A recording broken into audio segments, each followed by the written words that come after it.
நடந்து கொண்டிருந்தார். அவங்க துறவு மடத்துல இவர் அப்புறம் போய் அவனை பத்திரமா இறக்கினார். அதற்கு பிறகு என்ன சொல்லிட்டாரு சுப்பீரியர், நினைத்ததெல்லாம் கைகூடும். எனவே அத்தகைய ஒரு புனித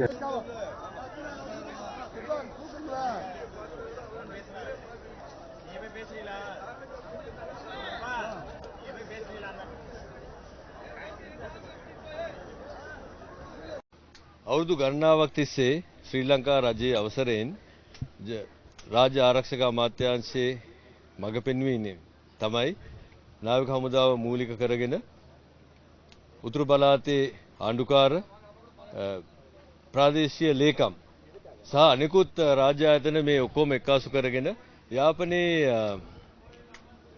අපගේ ගරු පූජක වහන්සේලාගේ මඟ පෙන්වීමෙන් මේ උත්සව කටයුත්ත ලෑස්ති කරන්නේ. මේක සාමාන්‍යයෙන් පෙබරවාරි මාසයේ මාර්තු මාසයේ මේ දූපතේ සිද්ධ වෙන දෙයක්.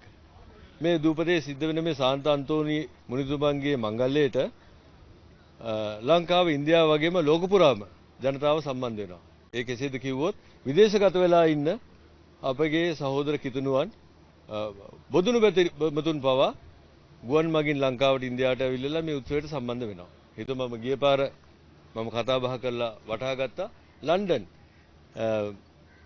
ඔන්ටාරියෝ ඉඳලා ආපු පිරිසක් හිටියා මේ උත්සවයටම ආපු. ඒගොල්ලෝ සම්ප්‍රදානුකූල වෙන හින්දා.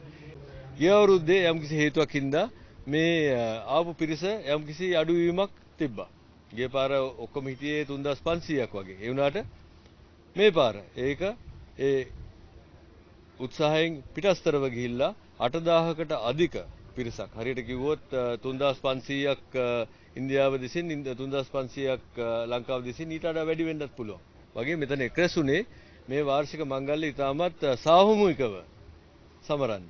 ඉතින් ඒ සැමරීමේ ක්‍රියාවලියේදී මේ පොදු ජනතාවත් එක්ක එක්කාසු වෙලා වැඩ කරන්න මේ රජ ආයතන ඔක්කොටම නාවික හමුදාවේ ප්‍රමුඛත්වයෙන් අවස්ථාව හිමි වුණා. ඒ පිළිබඳව අපි සතුට ප්‍රකාශ කරනවා. ඒත් එක්කම මේ මගේ සතුට විතර නෙමෙයි ඔබතුමන්ලා ඔක්කොම ඉතාමත් පැහැදිලිව අහගෙන හිටියා. ගරු පූජ්‍ය පක්ෂය මොන වගේද ප්‍රතිචාර දක්වුවේ? ඒත් එක්කම මේකට සම්බන්ධ වෙච්ච අපේ හිතුණු බැතිමතුන් මොන වගේ ප්‍රතිචාරයක් දක්වුවේ කියලා අවසාන වශයෙන් අපිට ලැබූ අවසරය මඟ පෙන්වීම මත මෙවන් උත්සවයක් මේ ආකාරයෙන් සාර්ථකව සම්පූර්ණ කර ගැනීම ගැන ඉතාමත් නිහතමානීව මේ මුළු හමුදාව වෙනුවෙන්ම නාවික හමුදාපති විසින් මම සතුටු වෙනවා.